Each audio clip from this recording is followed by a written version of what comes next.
오늘은 신약 성경 개론 5번째 시간으로 누가복음 개요를 살펴보도록 하겠습니다. 누가복음의 기록자는 누가입니다. 누가. 직업이 의사였죠. 신약 성경에서 가장 긴 내용이 담긴 책이기도 합니다. 누가복음은 총 24장에서 1151절과 25,944단어로 이루어져 있습니다. 영어 성경의 경우를 말하는 거죠. 누가복음의 기록 목적은 예수님께서 완벽한 사람임을 보여주는 내용입니다.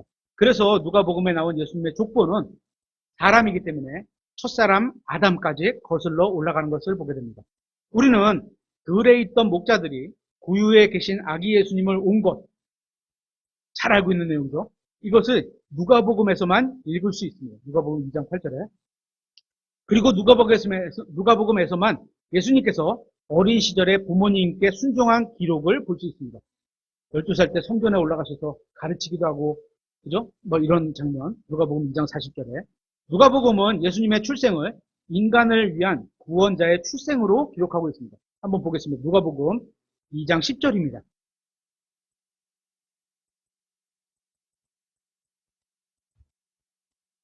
그 천사가 그들에게 이르되 두려워하지 말라. 우리가 천사를 볼 때 이렇게 두려운 마음이 생기나 보죠. 굉장히 어떤 위험이 갖고 있는 어떤 능력이 있나 보죠. 보라, 내가 온 백성을 위한 큰 기쁨의 좋은 소식을 너희에게 가져오노라. 이날 다윗의 도시에 너희를 위해 구원자, 곧 그리스도 주께서 태어나셨느니라. 여기 보니까 그리스도, 이거는 메시아라는 의미죠. 그 다음에 주는 하나님이라는 의미죠. 태어나셨느니라. 쌈에는 천에 쌓여 구유에 누인 아기를, 이 아기라고 되어 있죠. 아기를 너희가 볼 터인데 이것이 너희에게 표적이 되리라. 그걸 보면 무슨 하나님께서 약속하신 사인의 표적이구나, 이런 얘기죠. 전능하신 하나님께서 아기가 되어 포대기에 쌓여 구유에 누워 있다. 이것은 정말 놀라운 표현이기도 합니다. 그리고 예수님께서 돌아가실 때는 백부장이 주님은 의로운 사람이었다고 증언하고 있습니다. 누가복음 23장 47절에 한편 백부장이 이루어진 일을 보고 하나님께 영광을 돌리며 이르되 이분은 확실히 의로운 사람이었도다 하더라. 사람이 증거한다고 이게 확실히 의로운 건 아니겠죠. 그죠? 성경에 기록되어 있다는 것은 하나님께서 말씀하셨기 때문에 의로운 거죠. 그죠? 이처럼 누가복음은 처음부터 끝까지 예수님의 완벽한 인성을 증언하고 있습니다. 누가복음에 나온 대부분의 비유들은 어떤 사람으로 시작하는 것을 보게 됩니다. 그렇죠? 누가복음은 예수님께서 버림받은 사람과 여자들과 모든 민족들에게 제자들을 파송하신 것과 그분의 가난과 연약함을 통해 주님의 인성을 강조하고 있는 책이기도 합니다. 또한 주님께서 얼마나 인간을 사랑하시는지가 잘 나와 있습니다. 그리고 주님께서는 한 사람이 다른 사람을 멸시하는 것에 관심을 갖고 계십니다. 누가복음은 예수님께서 사람들, 그것도 가장 멸시받고 거부당했던 세리들, 죄인들과 친구라고 소개하고 있죠.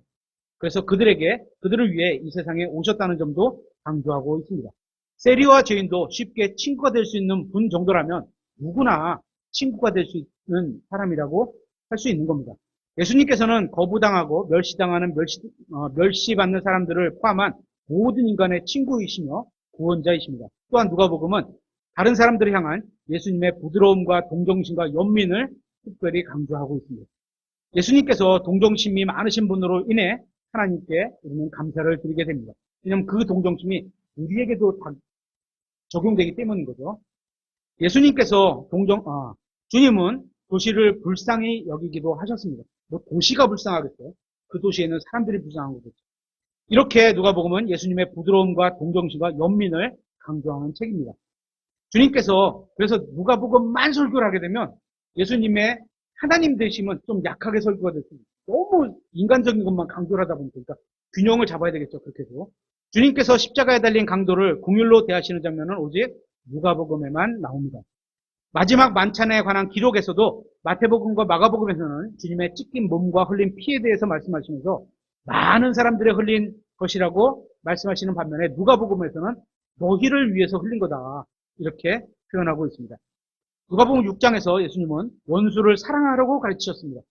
당시의 히브리인들은 순수한 유대인 혈통에 속한 사람이 아니면 모두 원수로 취급했던 것을 보게 됩니다. 그리고 10장에서는 주님은 제사장과 레위인이 보여주지 못한 참된 종교에 속한 영, 우리 무슨 사마리아인? 선한 사마리아인. 그게 여기 나온 거죠. 누가복음 10장에. 사마리아인이 보여준 비유를 가르쳐 주고 있습니다. 누가 강도를 만난 자의 이웃이었습니까? 그죠? 선한 사마리아인이죠. 사마리아인은 뭐예요? 유대인들이 이방인으로 취급했고 개처럼 취급했던 사람들이에요. 근데 예수님은 그 사람이 아니고 선한 사마리아인이 아니라 개처럼 취급하는 사람이라도 하나님께서 보는 게 선하다고 보는 거죠. 여러분도 그와 같이 하십시오. 성경에 보면 이렇게 돼요. 누가 강도를 만난 이웃이냐 이렇게 말씀하시고 너도 그와 같이 하라. 이렇게 말씀하시죠. 우리도 그와 같이 하라는 거죠. 13장에서는 하나님의 심판이 이방의 죄인들 뿐만 아니라 회개하지 않는 모든 자들에게 임한다고 주님께서 경고하고 계십니다. 또 17장에서는 혼혈인 사마리아인을 주님께서 고쳐주시는 모습이 기록되어 있습니다. 마태복음에 보면 절대 같이 할 수가 없죠. 그죠? 절대 같이 할 수가 없어요. 딱, 이렇게 딱딱 구분을 해요. 근데 누가복음은 아니라는 거죠. 이러한 사건들은 모두 주님을 유대인의 원수로 만들었지만 어떻게? 유대인들이 예수님은 자기네하고 다르구나. 자기네가 섬기는 그 율법하고는 다르게 믿는 것 같아. 그러니까 하나님의 뜻을 잘못 이해한 거죠. 유대인들은. 그래서 주님은 어떻게? 원수 대하듯이 한단 말이에요. 유대인들은 그랬다는 거예요. 하지만 이방인들에게는 기쁨과 희망을 주는 책입니다. 히브리인들이 자신들의 메시아에게 반감을 갖는 또 다른 이유는 주님께서 안식일을 지키지 않은 것처럼 보였기 때문입니다. 안식일의 의미가 뭐라 그랬죠? 안식일을 지켜라. 이거의 진짜 명령은 하나님을 사랑하고 이웃을 사랑하는 거예요. 거기에서 파생된 게 안식일을 지키는 거예요. 그죠? 신약 성경에서는 그렇게 해석을 해주잖아요. 그죠? 그러니까 올바르게 이해를 못했던 거죠. 우리도 유대인들처럼 잘못 행할 수가 있습니다. 주님께서는 유대 종교자들이 안식일에 관해 율법을 잘못 해석하는 것을 책망하시면서 도움이 필요한 사람들을 안식일에 도와주셨습니다. 결코 그게 안식일을 범하는 게 아니라는 거죠. 우리는 누가복음을 통해서 항상 다른 사람을 사랑하는 것이 바로 율법을 완성하는 것임을 배우게 됩니다. 사복음서 개요에서도 살펴봤지만 마태복음에서는 이방인들에게 가지 말라고 제자들에게 명령하신 것을 보게 됩니다. 마태복음 10장 5절 6절에. 하지만 누가복음에서는 강조하고 있는 점이 좀 다릅니다. 누가복음에서는 유대인들이 아닌 인간을 강조하고 있습니다. 모든 인간을 강조하는 거죠. 그래서 누가복음이 이방인들을 위한 복음서라고 불리기도 합니다. 누가복음은 예수님을 이상적인 인간으로서 하나님 아버지께 기도로 의존하는 모습을 보여주기도 하십니다. 누가복음은 무슨 책이라고요? 참 인간이신 예수님을 나타내는 책이라는 거죠. 인간이 하나님께 의지하는 그런 모습을 기도로서 보여주는 거죠. 예수님은 가장 위대한 인간이었으며 육체로 나타나신 하나님이시지만 누가복음에서는 하나님 아버지께 기도로 의존하는 모습을 10번 정도 보여줍니다. 또한 하나님의 아들로서 아버지께 영광을 돌리는 모습이 누가복음에 7번이나 나옵니다. 누가복음에는 다른 복음서에 기록되지 않은 것들이 많이 있습니다. 이 중에 많은 것들이 주님께서 여자들을 돌보시는 것과 관련이 있는 것을 보게 됩니다. 오직 누가복음에서만 엘리사벳과 안나의 이야기가 나옵니다. 또 누가복음에서만 나인성 과부의 이야기가 나옵니다.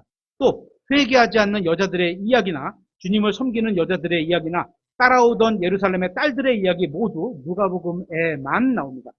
마르다 이야기, 베다니의 마리아 이야기, 그리고 막달라 마리아의 이야기 모두 누가복음에만 나옵니다. 예수님이 초림하셨을 때 여자들은 남자의 재산과 같이 취급되는 존재였습니다. 남자들은 양과 염소와 송아지와 아내를 비슷한 부류로 취급하고 있다고 그래서 재산의 목록에 이런 걸 표현을 하고 있죠. 하지만 예수님께서 오셔서 여자도 주님의 관심을 받는 동등한 인간이며 더 보호해야 할 약한 그릇임을 보여주셨습니다. 예수님은 세상 남자들과 다른 진짜 남자들, 육체적으로 힘세다고 성격이 강하다고 이게 남자가 아니라는 거예요. 그죠? 참 남자면 여자들을 보호하고 돌보고 부드럽고 온유하고 인내하고 사랑하고 이런 게 있다는 거죠. 그것도 연약한 남자가 아니라 목수 일을 할 정도로 육체적으로 매우 강한 남자였습니다. 또한 가장 고귀한 남자였습니다. 누가복음에 나온 주님은 남자로서 여자를 보호하고 돌보는 모습을 잘 보여주고 있습니다. 그래서 많은 여자들이 주님을 사랑했고 그래서 지금도 남자보다 더 많은 여자들이 더 주님을 사랑하는 이유일 것으로 저는 생각합니다. 우리가 여자가 더 많나요? 적네요, 우리는. 5. 그죠? 우리는 적네요. 여자가 더 많아야 됩니다. 예수 그리스도는 하나님이었습니다. 하지만 동시에 인간이셨습니다. 그죠? 예수님은 완전한 하나님이시고 완전한 인간이셨습니다. 예수님은 하나님이면서 영원한 생명의 근원이 되시며 인간으로서 죄인을 대신해서 죽으셨습니다. 그리고 하나님이면서 동시에 인간으로서 죽음에서 부활하셨습니다. 그래서 자신의 죄를 회개하고 구원자를 찾는 모든 죄인들은 단순히 예수 그리스도를 믿음으로 다시 태어나고 영원한 생명을 얻을 수 있습니다. 여러분은 예수님께서 죄인을 구원하실 수 있다는 사실을 아십니까? 여러분은 다시 태어난 적이 있으십니까? 성경은 반드시 다시 태어나야 한다고 말씀하고 있습니다. 하나님께서는 여러분이 다시 태어날 수 있다고 말씀하셨습니다. 여러분은 주 예수 그리스도의 이름을 믿는다면 여러분은 다시 태어날 수 있는 겁니다. 누가복음은 4복음서 중에서도 독특한 복음서입니다. 누가복음은 예수 그리스도의 인성을 강조하고 있기 때문에 주님의 신성을 부인하는 자들이 선호하는 복음서는 아니라는 겁니다. 하지만 그들은 성경을 오해하고 있을 뿐입니다. 누가복음에는 다른 복음서에 기록되지 않은 많은 진리가 담겨 있습니다. 따라서 앞에서 언급한 것처럼 마태, 마가, 누가복음의 공관복음이라 하는 말은 좀 적절하지 않은 표현이라고 보는 겁니다. 누가복음에는 4개의 찬양들을 찬양하는 것들이 들어있습니다. 이것은 다른 복음서에서는 찾아볼 수 없는 겁니다. 첫 번째, 1장 44절에 마리아의 찬양, 또 1장 68절에 사가랴의 찬양, 또 2장 29절에 신실한 시므온의 찬양. 이 시므온은 예수 그리스도께서 단순히 예수 그리스도의 왕으로 오신 것이 아니라 이방인들을 밝히는 빛이 되신다는 뜻을 잘 알고 전하고 있습니다. 네 번째, 2장 14절에 천사들의 찬양이 나옵니다. 이 찬양들은 다른 복음서에 나오지 않습니다. 다 복음서는 서로 다른 관점으로 주님을 바라보고 있기 때문입니다. 또한 누가복음에는 다른 복음서에서 나오지 않는 6가지의 기적들이 표현되어 있습니다. 이 기적들은 모두 예수 그리스도께서 완벽한 사람임을 보여주고 있습니다. 6가지 기적 중에 5가지는 버림받은 사람들에게 행하신 것을 보게 됩니다. 첫째, 5장 4절에 그물이 찢어질 정도로 물고기들을 잡게 하시는 기적. 또 13장 11절에 나인성 과부의 아들을 일으키시는 기적. 13장 11절에 병약하게 하는 영에 사로잡힌 여자를 고치신 기적. 14장 1절에 수종이 있는 사람들을 고치신 기적. 17장 11절에 10명의 나병 환자를 고치신 기적. 이 나병 환자는 어떤 성경 학자가 말하기를 아마 구약 성경에서는 한 번도 이게 율법에 있거든요. 이렇게 나병이 걸리면 제사장에게 가고 며칠을 이렇게 분리된 생활하고 막 이런 게 딱 정해져 있는데 아마 제사장이 한 번도 해본 적이 없었을 거다. 이렇게 표현하는, 왜냐하면 성경 기록에도 없고. 근데 예수님이 오셔서 딱 그거를 행하시고 가서 그들에게 보이라고 말씀하셨던 게 아마 그때 찾아보지 않았겠느냐 이렇게 했는데 그럴듯하게 들리기는 해요. 그죠? 그러니까 예수님만 나병 환자를 고치신 기적이 성경 기록에 표현이 되는 거죠. 또 22장 50절에 제사장의 종 말고에 대한 말고를 고치시는 기적이 나옵니다. 또 누가복음에는 성경에 다른 곳에서 나오지 않는 10가지 비유가 기록되어 있습니다. 7장 41절에 2명의 빚진 자들에 대한 비유, 10장 30절에 선한 사마리아인의 비유, 11장 5절에 끈질기게 조르는 친구의 비유, 또 12장 16절에 어리석은 부자의 비유, 13장 6절에 열매 맺지 못하는 무화과 나무의 비유, 또 15장 8절에 잃어버린 동전에 대한 비유, 15장 11절에 잃어버린 아들에 대한 비유, 탕자죠. 16장 1절에 불의한 청지기의 비유, 18장 1절에 불의한 재판관의 비유, 18장 9절에 바리새인과 세리에 대한 비유 이렇게 나오죠. 또한 누가복음에는 성경 어디에도 나오지 않는 구절을 담은 구절들이 대략 200개 정도가 나옵니다. 하나님께서는 우리가 예수님을 바르게 이해하기 위해서 서로 다른 관점으로 기록하셨다는 것을 감사하게 생각됩니다. 그리스도께서 사람의 아들심을 강조하는 누가복음에 기록된 많은 말씀들은 다음과 같습니다. 3장 10절, 10장 1절, 19장 1절, 22장 44절, 23장 7절, 또 24장 50절 등등 여기에 사람의 아들임을 강조하고 있는 구절들입니다. 누가복음과 사도행전의 기록은 모두 누가가 확실한이라는 단어를 무려 100번, 101번이나 사용하였는데 이것은 성경의 다른 모든 책들을 합친 것보다 많은 숫자입니다. 확실한. 누가복음은 네 부분으로 나눌 수 있습니다. 첫 번째, 1장 5절부터 4장 14절까지는 주 예수 그리스도의 어린 시절입니다. 주님의 어린 시절은 성경 다른 곳에서는 전혀 나오지 않습니다. 가브리엘의 사가랴와 마리아 방문, 수태고지, 마리아의 노래, 사가랴의 예언, 마국간에서의 출생, 목자들에게 천사가 알림, 예루살렘에서 성전을 방문함, 안나와 시므온의 이야기 등등은 오직 누가복음에만 나오는 예수님의 어린 시절에 대한 이야기입니다. 두 번째, 4장 19절부터 9장 50절까지는 예수님의 갈릴리 사역입니다. 여기서는 예수님께서 성령의 권능을 입고 갈릴리로 돌아오시고 그분의 명성이 주변 온 지역에 두루 퍼진 이야기가 나옵니다. 세 번째, 9장 51절부터 19장 40절까지는 예수님의 예루살렘의 여행이 나옵니다. 이 부분은 예수님께서 예루살렘으로 가서 온 세상의 죄값을 치르기 위해 자신의 생명을 내려놓고자 예루살렘에서 가시려고 자신의 얼굴을 고정하셨다. 이렇게 딱 바라보고 그쪽으로 가기로 마음먹으신 거죠. 하셨다. 이런 이야기가 나옵니다. 네 번째로는 19장 41절부터 22장 53절까지는 예수님의 최후의 비극과 실제 참된 승리를 말씀하고 있습니다. 예수님의 십자가 사건에 대한 이야기입니다. 이렇게 누가복음은 예수님을 완벽한 인간으로 설명하며 주님의 생애를 네 부분으로 나누어 설명하고 있습니다. 주님의 어린 시절과 갈릴리 사역과 예루살렘으로 여행하신 것과 십자가의 대속 및 부활의 승리를 설명하고 있습니다. 누가복음은 주 예수 그리스도의 가난하심을 특히 강조하고 있습니다.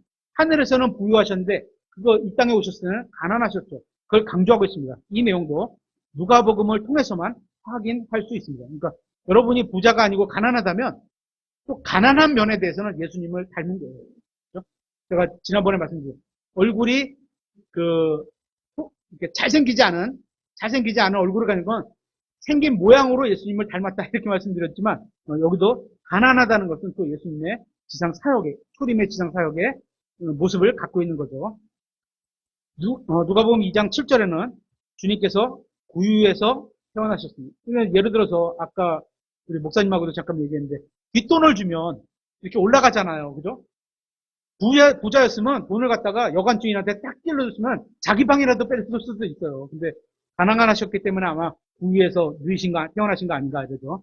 또 2장 24절에 마리아는 양을 헌물로 드릴 능력이 없었습니다. 그래서 비둘기를 드리거나 이래야 되겠죠. 4장 18절에 주님께서 가난한 자들에게 선포하시는 것을 보게 됩니다. 또 8장 1절부터 3절에는 주님께서 다른 사람들을 통해 필요를 공급을 받으시는 것을 보게 됩니다. 또 14장 31절에는 잔치에 가난한 자들을 초대하시는 것을 보게 됩니다. 그러니까 가난한 자들의 입장과 그들이 가지고 있지 못한 걸 충분히 이해하시는 거죠. 또 14장 21절에는 큰 잔치에 가난한 자들을 데려오라고 하시는 것을 또 보게 됩니다. 또 16장 20절에는 거지 나사로의 이야기가 나옵니다. 그래서 거지. 또 19장 18절에는 삭개오가 자기 재물의 절반을 가난한 자들에게 나누어 준 것을 보게 됩니다. 예수님께서는 가난한 자들을 사랑하셨습니다. 또한 버림받은 자들과 힘없는 여자들을 사랑하셨습니다. 여러분이 어떤 사람이건 간에 여러분은 주님의 사랑을 받을 수 있습니다. 그렇죠? 혹시 자신이 세상에 버림받았다고 생각한다면 여러분이 지금은 아니더라도 살아가면서 이게 내가 주님으로부터 버림받은 거 아닌가? 그런 상황에 처해질 수 있어요. 진짜 막 모든 욕설과 손가락질이 나를 향하고 있다고 생각하면요. 그런 생각이 들 수도 있어요. 그럴 때 예수님께로 오시면 됩니다. 주님께서는 환영해 주실 겁니다. 핍박받고 억압받고 마음에 슬픔과 아픔이 있는 사람이라면 예수님께로 오십시오. 예수님께서 크게 환영해 주실 것입니다. 주님은 죄인들의 친구이라고 자신이 말씀하고 있습니다. 죄의 싹은 사망입니다. 죄는 인간에게 여러 가지 문제를 안겨주었습니다. 인간의 눈물, 슬픔, 아픔, 고통의 원인은 죄에 있습니다. 죄가 있는 곳에는 항상 슬픔에 잠긴 인간이 있습니다. 절망하고 좌절하고 신음하는 인간이 있습니다. 누가복음은 이러한 고통과 슬픔의 원인이 죄 가운데를 뚫고 가시는 예수 그리스도를 보여주고 있는 겁니다. 우리가 찾아가야 되겠죠. 예수 그리스도께. 하지만 단순히 기적을 행하시는 주님에 대해서만 말하고 있는 것이 아닙니다. 만일 주님께서 병자를 고치고 죽은 자를 살리는 기적을 행하시는 능력을 가지고 계시다 할지라도 인간을 불쌍히 여기는 마음을 가지고 계시지 않다면 우리는 어떤 유익도 얻을 수 없는 겁니다. 그러니까 그분이 갖고 있는 진짜 마음을 볼 수 있어야 돼요. 그냥 병 고치는 어떤 이런 능력만 보고 따라가면요. 나중에는 그 사람이 돌변하면 다 그냥 끌려가야 돼요. 그죠? 하지만 예수님은 진짜로 불쌍히 여기는 긍휼의 마음이 있으셨던 거죠. 누가복음은 인간을 사랑하시고 돌보시며 대신 짐을 져주시는 완벽한 인간으로 오신 예수님을 잘 보여주는 책입니다. 예수님께서도 모든 점에서 우리와 동일하게 시험을 받으셨다고 성경은 얘기하고 있습니다. 나만 왜 이런 시험이 있냐? 아니라는 거죠. 그죠? 모양과 어떤 형태는 좀 다르지만 동일한 시험을 예수님도 받으셨다는 거예요. 하지만 예수님은 그 시험을 믿음으로 이겨내셨고 죄를 짓지 않으셨다고 성경은 기록하고 있습니다. 그죠? 그리고 죄는 없으셨으며 자신이 받은 고통을 통해 순종의 경험을 배우셨다고 히브리서 5장 8절에 말씀하고 있습니다. 예수님은 우리를 위해 슬픔의 사람이 되셨습니다. 그러니까 우리가 다른 사람을 위해 내가 슬픔을 감당하는 거, 이런 거 바람직한 거예요. 그죠? 예수님과 닮은 모습이에요. 그 안에 예수님이 살아간다고 볼 수 있는 거예요. 그죠? 그런 모습이 있다면 일부러 슬픔을 막 만들 필요는 없죠. 그죠? 하지만 슬픔이 왔을 때, 아니면 내가 상대방의 슬픔을 내가 담당을 했을 때, 그럴 때는 거죠. 예수님은 우리의 불법을 담당하셨습니다. 우리의 범법들로 인해 부상을 당하셨습니다. 그분의 징벌을 받음으로, 그분이 징벌 받음으로 우리가 화평을 누리고 대신 맞을 수도 있고, 그죠? 그분이 채찍을 맞음으로 우리가 고침을 받았습니다. 이게 성경적인 사실입니다. 그러면 예수 그리스도를 주님으로 받아들이는 우리는 어떻게 살아야겠냐는 거죠. 우리도 이런 길을 걸어가야 된다는 거예요. 그죠? 이런 길을 걸어. 그게 예수님을 믿고 살아가는 길입니다. 누가복음은 우리를 진정으로 생각하시고 보살피는 분이 누구인지를 잘 보여줍니다. 주님은 인간의 몸을 입고 오셔서 인간의 죄를 지셨습니다. 우리는 어디에서도 이러한 친구를 찾을 수는 없습니다. 어디서도 우리를 이렇게 사랑하는 존재를 찾을 수 없습니다. 있어요, 없어요? 없죠. 예수님만 있는 거예요. 그 예수님이 어디서 나타나? 우리 안에 있는 그 예수님이 상대방에게 이렇게 나타나기를 원하시는 거예요. 그죠? 어디서도 이런 구원자를 만날 수 없습니다. 예수 그리스도는 사랑스러운 분입니다. 그분을 알아갈수록 더 그분을 사랑하게 됩니다. 많이 용서받은 사람일수록 더욱 사랑합니다. 누가복음 7장 20절에 그죠? 큰 용서를 받은 사람이 더 많이 사랑한다 그러잖아요. 예전에 과거에 큰 죄를 졌던 사람이 그거를 용서받았고 그걸 깨달으면 더 빨리, 더 크게, 더 열심히 더 사랑하게 될 거라는 거죠. 그죠? 그렇다고 일부러 내가 큰 죄를 짓고 받아야지? 이거 아닙니다. 안 돼요, 그러면. 큰 죄를 지은 사람일수록 큰 용서를 받았다고 여기기 때문에 더 크게 기뻐하고 사랑할 겁니다.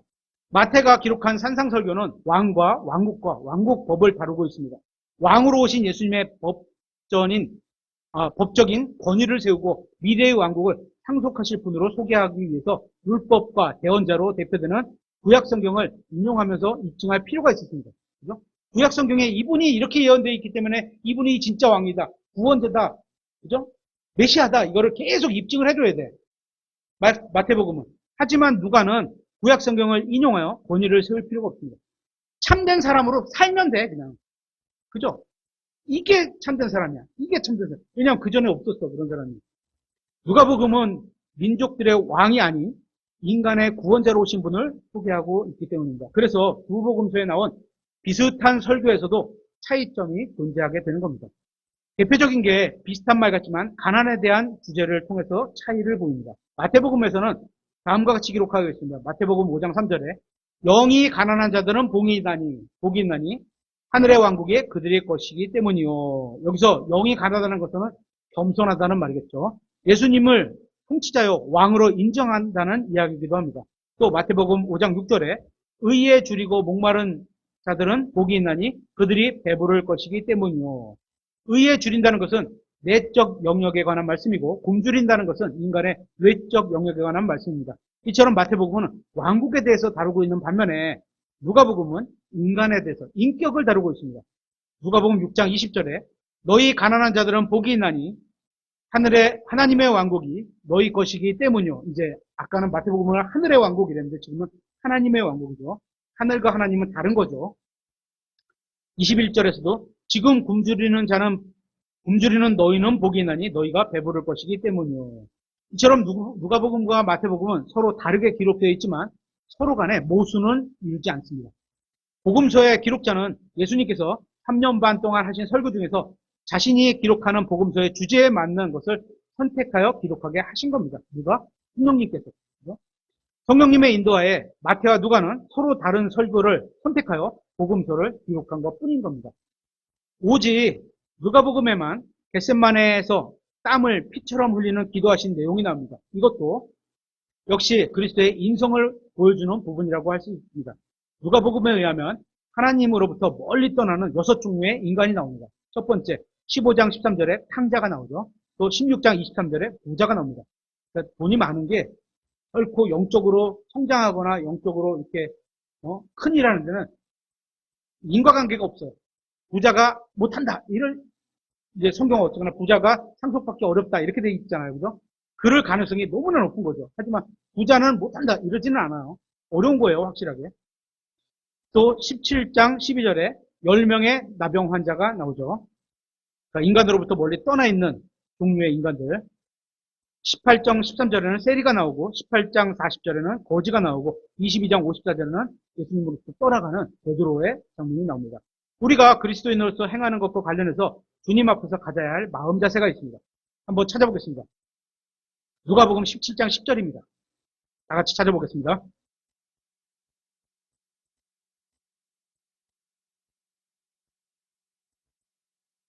그리스도인으로서 행하는 것과 관련해서 가져야 할 마음 자세. 누가복음 17장 10절. 그런즉 이와 같이 너희도 명령받은 그 모든 일들을 한 뒤에 이르기를 우리는 무익한 종이니이다. 순서를 잡으세요. 명령받은 모든 일들을 했어요. 하고 나서 종이 어떻게 생각하냐? 나는 무익한 종이다. 마땅히 해야 할 우리의 의무를 그냥 우리가 하였나이다. 하라 하시니라. 이게 우리의 자세가 되어야 된다는 거예요.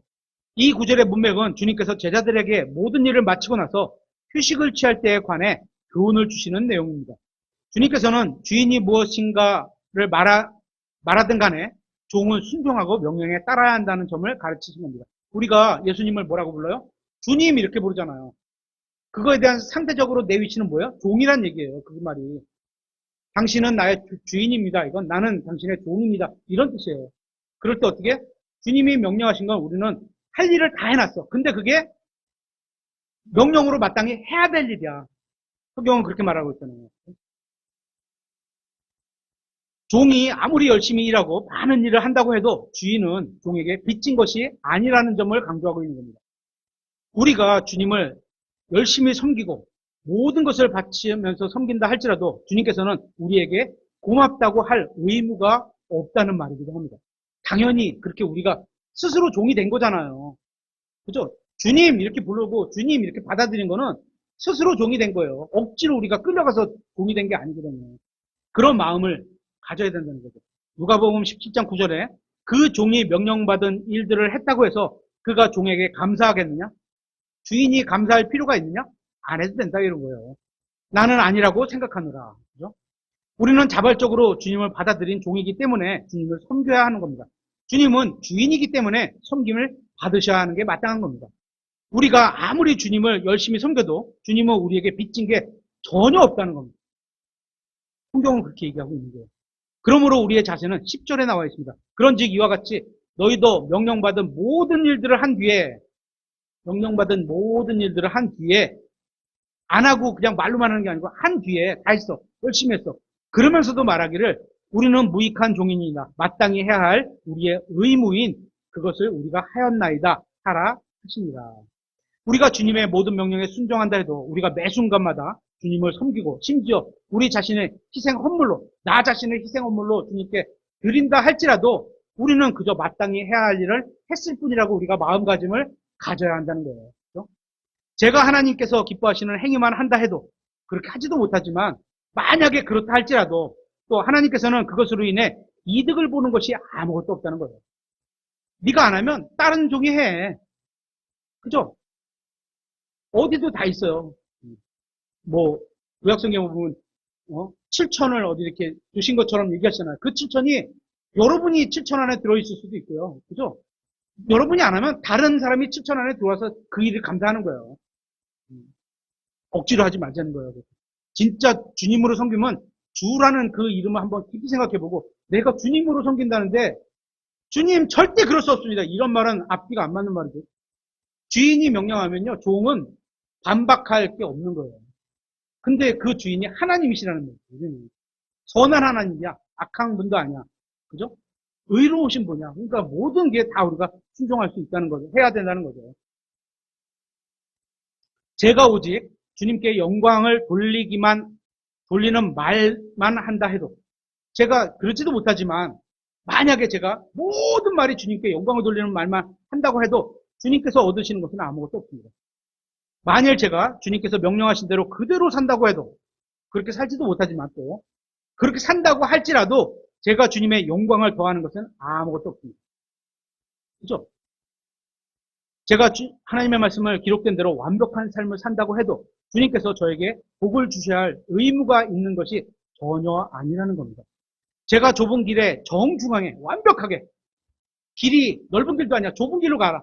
그것도 가장자리로 가는 것도 아니야. 가장자리로 가면 자꾸 세상으로 왔다 갔다 하는 이런 자리잖아요. 그죠? 정중앙에 절대 정중앙으로 쫙 간다 하더라도 어떻게요? 복을 주셔야 할 의무가 없는 거예요. 상을 주셔야 할 의무도 없는 거예요. 그죠? 제가 주님께서 걸어가신 발자취를 그대로 따라간다 해도 주님께서 저를 고마워해야 할 필요도 없는 거예요. 그죠? 마땅하다는 거예요, 그게. 주님과 종의 관계를 진짜로 우리가 믿는다면 그런 마음자세로 가야 된다는 거죠. 저는 그저 종으로서 창조물로서 해야 할 임무를 완수하고 있을 뿐인 겁니다. 그냥. 우리는 예수 그리스도의 죽음으로 혼의 구원을 받았습니다. 그분의 피로 깨끗함을 얻었습니다. 우리가 누리는 모든 것과 우리의 존재 자체도 모두 주님의 은혜로 인한 것이며 우리는 주님의 친절한 사랑으로 인해 필요한 모든 것을 공급받고 살아가고 있습니다. 이것만으로는 우리의 전생애를 바쳐 주님을 이것만으로도 우리가 주님을 섬겨야 될 이유가 충분하다고 보는 겁니다. 이것이 바로 성경에서 말씀하시는 합당한 섬김입니다. 종으로서 주님을 섬기는 거죠. 여러분은 주님께서 우리의 전 인생을 받으실 자격이 있다고 생각하지 않으십니까? 저는 주님께서 우리의 전 인생을 받으실 만한 충분한 자격이 있다고 믿습니다. 오늘 내용을 마치도록 하겠습니다.